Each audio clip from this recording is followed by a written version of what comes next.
மட்டக்களப்பு சந்திவெளி பிரதேசத்தில் இயங்கி வரும் இலவச ஆங்கில கல்வியகத்தின் 2ஆம் வருட பரிசளிப்பு விழா இன்று நடைபெற்றது. இக்கல்வி நிலையத்தின் ஸ்தாபகர் சமூக சேவகர் இராசையா அகிலேஸ்வரன் தலைமையில் நடைபெற்ற இந்த நிகழ்வில் சந்திவெளி ஸ்ரீ சித்தி விநாயகர் வித்யாலயத்தின் முன்னாள் 3 அதிபர்கள் பிரதம அதிதிகளாக கலந்து கொண்டனர். 8 மாத கால இலவசமாக ஆங்கில கல்வி கற்று திறமை சித்தியடைந்த 15 மாணவர்கள் உள்ளிட்ட 50 மாணவர்களுக்கு பெருமதியான பரிசில்கள் வழங்கப்பட்டன. கடந்த கால போர்ச்சூழலின் போது புலம்பெயர்ந்து பிரான்ஸ் நாட்டில் வாழ்ந்து வரும் சந்திவெளியைச் சேர்ந்தவருமான இராசையா அகிலேஸ்வரன் இக்கல்வி நிலையம் இயங்குவதற்கான முழு பொறுப்பையும் ஏற்றுள்ளார். இந்த நிகழ்வில் சமூக செயற்பாட்டாளரும் முத்தமிழ் கலைஞருமான பா கதீஸ்வரன் மற்றும் கல்வியலாளர்கள், ஆலயங்களின் குருக்கள், நிர்வாகிகள் மற்றும் பெற்றோர்கள் என பெரும் எண்ணிக்கையிலானோர் கலந்து கொண்டனர்.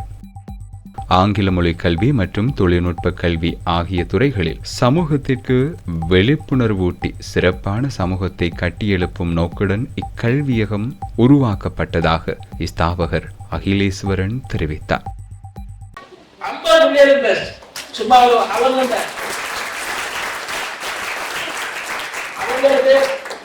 இதுல நான் வேற்றுப்படி ஒன்றுமே பார்க்கல. ஆனா உங்களுக்கு பெற்றோர் தாய்மார்கள் நான் வேண்டிக் கொள்றது என்னன்னு சொன்னால், 50 பிள்ளைகளை பெற்றோர்கள் வடிவா நீங்க கைவிடுங்க. நீங்கள் கேம்பஸ் படிக்கணும், பட்டதாரி ஆகணும், அப்படி இருக்கணும், இப்படி இருக்கணும் உண்மையில நீங்க நினைக்காதீங்க. இன்னைக்கு நியூஸ் திறந்தீங்கன்னா தெரியும். இன்னைக்கு படிச்ச பட்டதாரிகள் கல்யாணம் செய்து பிள்ளைகள் இருக்குது. இதுவரைக்கும் அரசாங்கம் வேலை கொடுக்கவே இல்லை. நான் சொல்றது எனக்கு நான் உண்மையில படிப்பாக இல்லை. எனக்கு நான் எல்லாம் பகுத்தாரிதான் எல்லாம். எனக்கு எல்லாரையும் நான் மூட சுமண்டாலும் சொல்லுவேன், எழுதனாலும் எழுதுவேன். எல்லா காவிரியும் அவ்வளவுதான், ஒரு அளவுதான் இருக்கு. எனக்கு அதுக்குமே போதும். அதனால எனக்கிட்ட இல்லாததுக்காக தான் அந்த பிள்ளைகளை நான் உருவாக்குறேன். ஆனா இந்த பெற்றோர் வடிவாக யோசிங்க.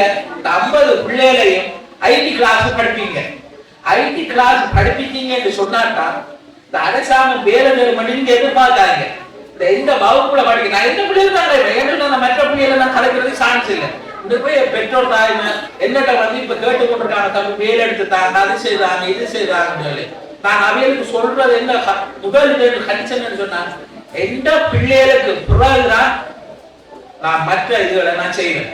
என்ன எந்த வகுப்புல நான் இந்த பிரச்சனைகளை வச்சுக்கொண்டு நான் இன்னொரு பக்கத்துக்கு போகலான்னு.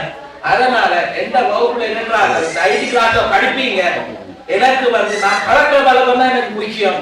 நான் இப்ப பண்றதுக்கு எனக்கு எல்லாரும் பெரிய பக்கம் யோசித்தீங்கன்னா எல்லாரும் என்னோட நல்ல மாதிரி இப்படித்தானே நல்லதோட நல்லதுகள் சேரும். களவுடக்கிறோம் களவு பக்கத்தை தான் யோசிப்பாங்க. அதனால இந்த பிள்ளைகளை நீங்க ஐடி கிளாஸ் படிப்பீங்க. எந்த கிளாஸ் வந்தானா அரசாங்கத்தை விட அரசாங்கம் வேலை அது தூரபட்சம். எந்த பிள்ளைய அது தராத மந்தனால கொண்டு உங்களுக்கு வேலை எடுத்து தருவேன்.